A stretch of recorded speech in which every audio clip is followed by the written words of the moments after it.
So today we're installing the central door locking system on my 2007 Toyota Corolla. This kit runs about $30 on Amazon, comes with 2 remotes, 4 actuators, and everything you need to mount them up. So let's go ahead and get started. So we are in my car now, and as I mentioned, the kit comes with everything you need to run. This is the brain of the whole operation. It receives a signal from your key fob and pushes it out to each of the door actuators. There are quite a few wires here, but do not be intimidated because it is all plug and play. Your black and your red are obviously your 12-volt power and ground that you're going to get from your car. I'm not going to explain how to do that because if you don't know, then this install is probably over your head, but there are plenty of YouTube videos that can explain how to do that. And then the rest of these wires just plug into your actuators. The one in your driver's door has, I think, 4 or maybe 5, but all the other actuators just have 2 wires, a red and a blue one, and it's all plug and play like I mentioned. You're gonna want to hide your receiver somewhere. I'm choosing to hide mine here where the interior fuse box is mounted in my car. And then you're gonna need to run the wires. As you can see, I already ran the 2 red and green, or sorry, red, no, not even red, blue and green wires, sorry. And these will eventually run into that door to operate the actuator. And if you don't know how this system works, the actuator mounts up here in the door and it goes in and out. It's connected to this rod here, which is supposed to connect with this bracket to the rod in your door, and then when you move the actuator, it's in and out, and that's what pulls this piece here, that rod. But the kind of annoying thing in this car, specifically, other cars maybe, but this one for sure, it's not actually driven by a rod. It's a really small, like, wire almost. I guess you could say it's a cable, and it's shrouded by plastic and some other stuff. So you'll have to cut into that in order to effectively use the actuators. So I'll explain that a little bit more in depth when we get the door panel off. But for now, find a place to hide this receiver box and get your wires run. So on to removing the door panels and getting the actuators mounted up. So I've got my door panel off. Sorry about the noise, there's a little power washing going on over there. I opted not to show you guys how to do this because there are a lot of YouTube videos out there showing you how to remove a door panel, and it does vary from vehicle to vehicle. So on my car, it was just 3 screws and then a couple of clips, and the panel just pulled off.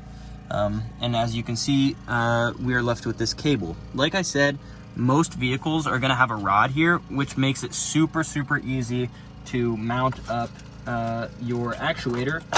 Using one of these clips like I showed you, this would just slide over this, and then the whole rod would move when the actuator moves. But unfortunately, this portion does not move.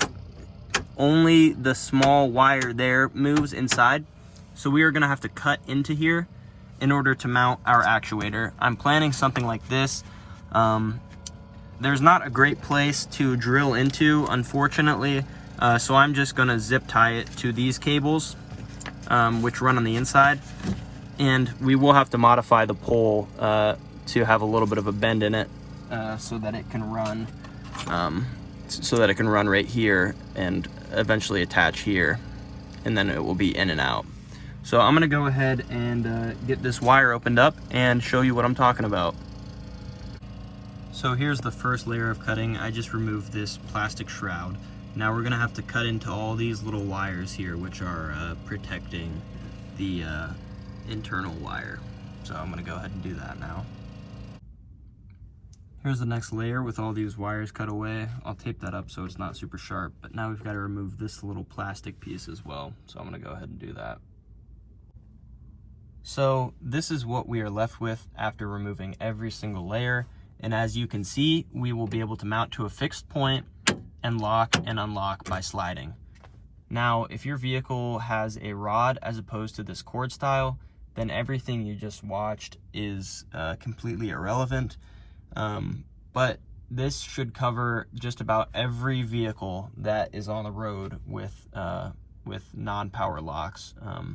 They're all going to be run one of two ways, which until I opened my door panel up, I was not even aware that rod was not used for every single application. So we'll go ahead and get this little bracket mounted up, which if you're viewing and your vehicle has rods, this is the step that you would do after opening up your door panel. So we're going to get this little clip mounted up, and I'll show you how we're going to mount the actuator.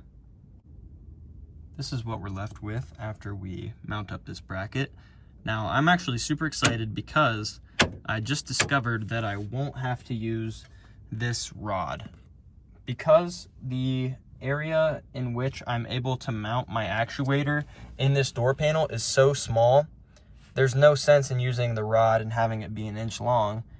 I'm better off moving it right here, lining up this hole, and I went and purchased a if you're using the same kit as me, this is an M4 by 7/10, and it's 10 millimeters long, and it fits right into here. So I'm going to mount up the actuator and show you it in action. So like I said before, I did end up omitting the rod and going straight with this little screw directly into this piece, and this is what the mount up looks like currently.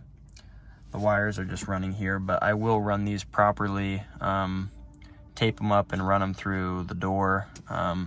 If you can find an eyelet or something to run them through, that's great.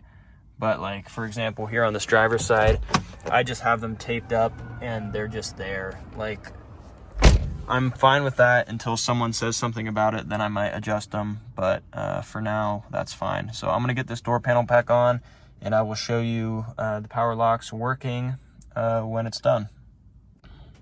So now, just to demonstrate that we don't have any clearance issues, this window goes all the way down and all the way up, and our key fob now controls our locks. That's locked and unlocked, locked, unlocked. I'm super excited for this install. If you have any questions, leave them in the comments. I'll answer them to the best of my abilities, but I think that's going to conclude this video. Thanks for watching, guys.